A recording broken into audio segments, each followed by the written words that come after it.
In the last episode, we saw what happens when a man builds his whole life around being chosen. We watched him fall into the abyss of solitude, losing his mask, losing his role, and facing the emptiness left behind. But what comes after you stop performing? What happens when you stop begging to be seen and start seeing yourself? Today, we reveal the silent power no one can take from you. The kind of presence that cannot be managed, cannot be replaced, and can never again be used as a role in someone else's story. There is a strange kind of power that arrives not when you are loved, but when you no longer need to be. At first, it feels unnatural. You have spent your whole life thinking that to be a man is to be chosen, to be pursued, to be desired. So when the applause fades, when her name disappears from your phone, when the validation dries up, you wait for the ache to return. But instead, you feel something else. Peace, not the peace of comfort, but the peace of clarity. You stop explaining. You stop softening your words. You stop apologizing for your presence. You just stand. Some people around you will shrink. Some will resent you. Some will call you cold, distant, too much. But you are not cold. You are clear. And clarity is terrifying. To those who survive by confusion, Jung said, "The man who integrates his unconscious becomes whole." But wholeness is not comfort. It is confrontation. You have confronted yourself. You have met your own darkness, your own emptiness. And now you walk through the world like a grounded flame. Not to be admired, but because you no longer fear being unseen. Something begins to shift. You notice that women start looking at you again, not the one who left, but the kind who never noticed you before. But you do not bend.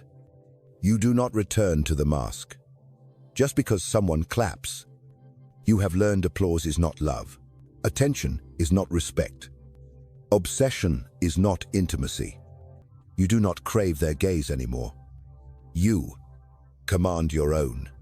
You take up space in your own life, without asking permission. That is what makes you magnetic. Not the desire to be wanted, but the refusal to be molded. Now, you do not explain your energy. You honor it. You do not dull your intensity to make others feel safe. You let it burn. Soft, but untamed. And now, when she returns, and yes, she often will, it will not be because she sees you. It will be because she misses the role you once played. But you do not wear that costume anymore. You have burned it. So you do not bend. You do not audition. You do not flinch when she says you have changed. You smile. Because yes, you have. You are no longer here to be a character in someone else's story. You are here to live your own. If she cannot meet you there, with both feet, both eyes, both truths, you let her go. Not with bitterness, but with reverence. Because she was the storm that shattered your illusion. And now that you are awake, you will never again betray yourself. For the comfort of being accepted, this is what Jung pointed to. Not the alpha, not the nice guy, but the integrated man, the one who does not seduce, the one who does not submit, the one who simply is. Untouchable, not because he is hard, but because he is whole. And now the paradox emerges. When you no longer seek love, the kind of love that seeks truth finally finds you. Not the woman looking for a character to complete her, but the one who has already burned her script. You meet her in the quiet. She does not ask you to perform. She does not demand that you explain yourself, or hide your depths, or shrink your strength. She stands with you as an equal, whole in her own shadow, unafraid of your fire, And when you touch, it is not to fill a void, it is to remember what you both survived. You do not orbit each other out of need. You choose each other in freedom. This is not romance. This is reverence. You do not speak to escape the silence. You speak because the silence is already sacred. And for the first time, you are no longer chosen. You are met. That is the difference. That is the beginning of everything real. Most men will never arrive here. Not because they cannot, but because they will not. They reach the edge where the fantasy ends and the mirror begins, and they turn back.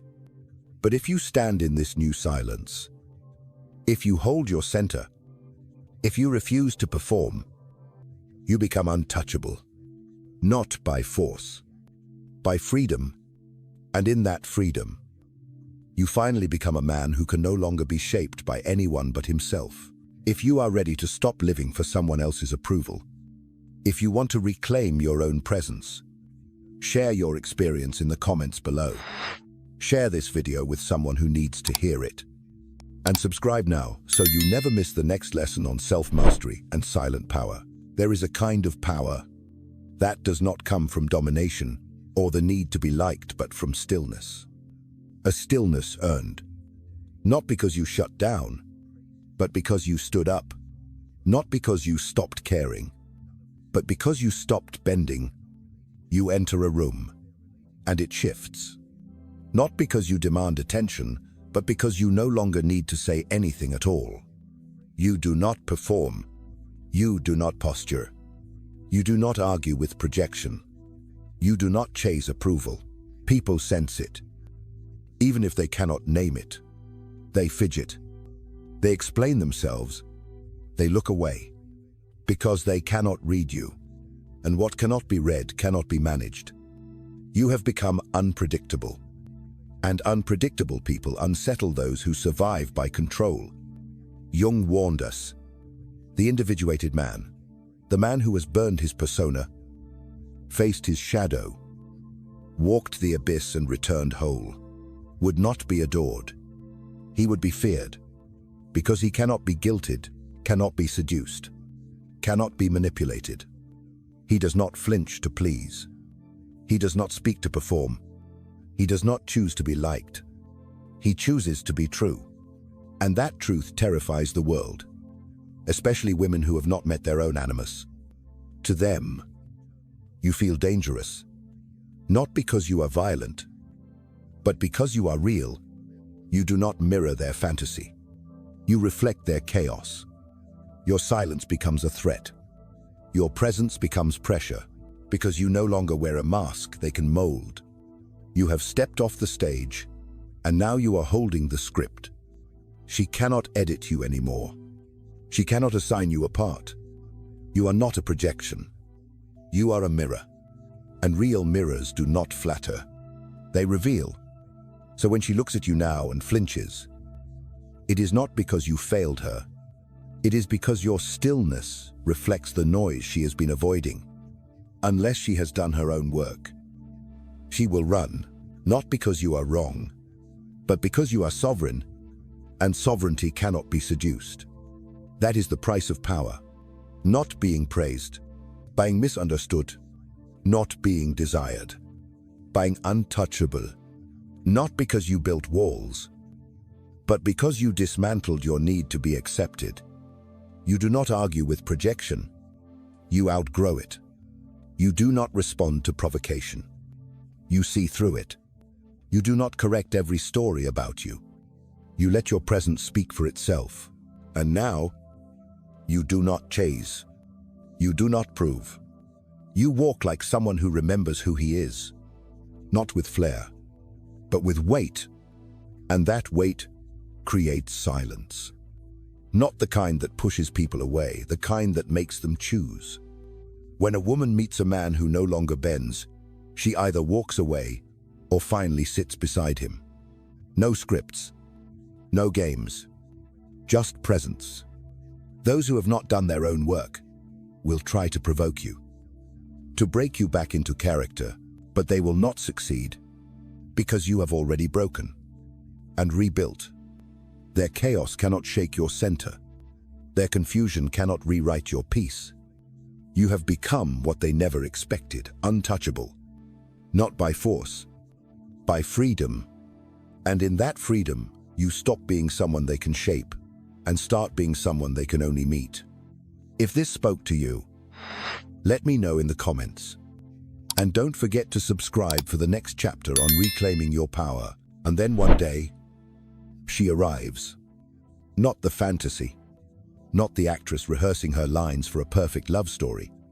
Not the muse waiting to be worshipped. But a woman, whole, awake, unafraid. She does not need to be adored. She does not orbit you, hoping to be noticed. She is not looking for completion. She is looking to be met. Her silence does not create tension. It creates recognition, not of past lives, but of past illusions finally burned to ash. She has done the work. She has faced her shadow, met her own animus, let go of the myth of the perfect man. That is why she does not try to shape you.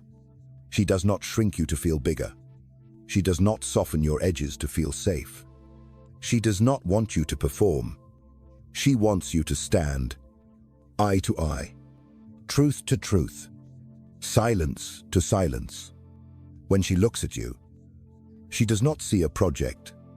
She does not see potential.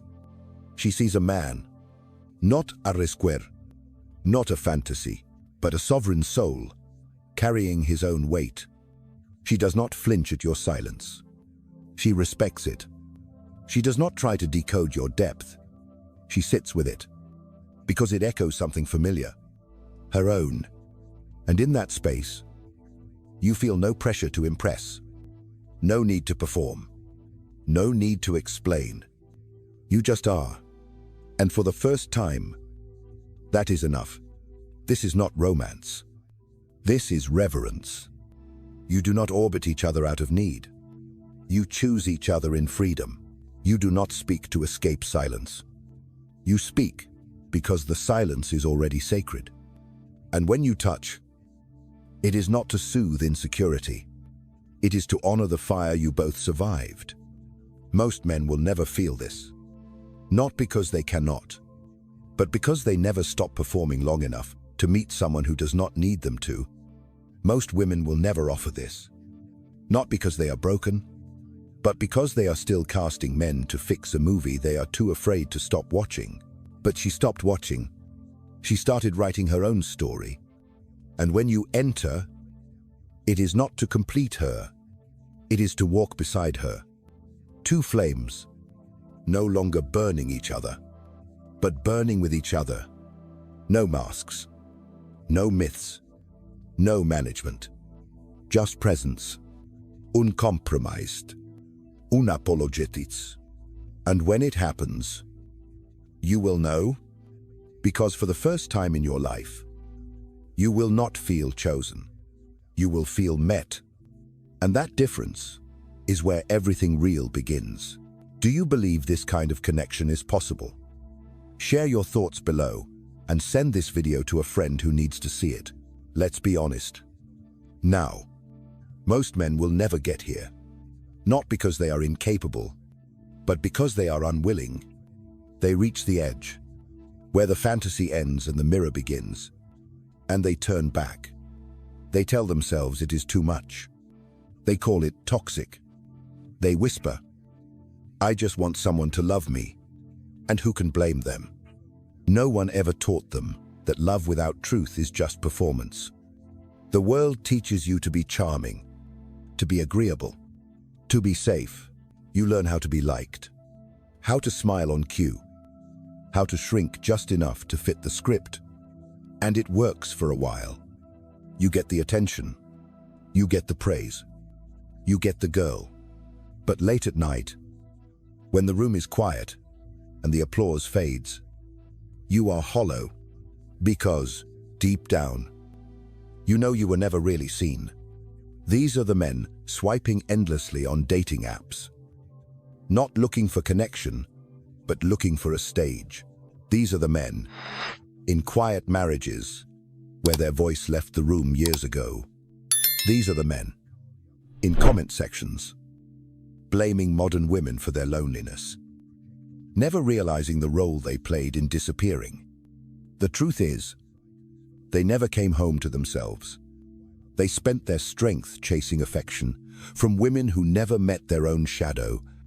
They confused attention with value, proximity with intimacy, desire with depth. They paid for it, not in heartbreak, but in something worse, self-erasure. They traded their truth for acceptance, and slowly, they vanished. Jung saw this long before us. He wrote, "People will do anything, no matter how absurd, to avoid facing their own soul, even if it means dying in character, even if it means being loved forever, for someone they never truly were." The tragedy is, these were not bad men. They were honest, loyal, loving, but they gave away their truth piece by piece for comfort. And in doing so, they disappeared.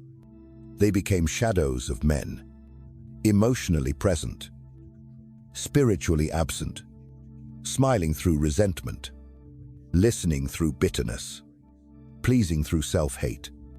And the women they chased never respected them, because the feminine never respects what it can fully control. And these men made themselves easy to control.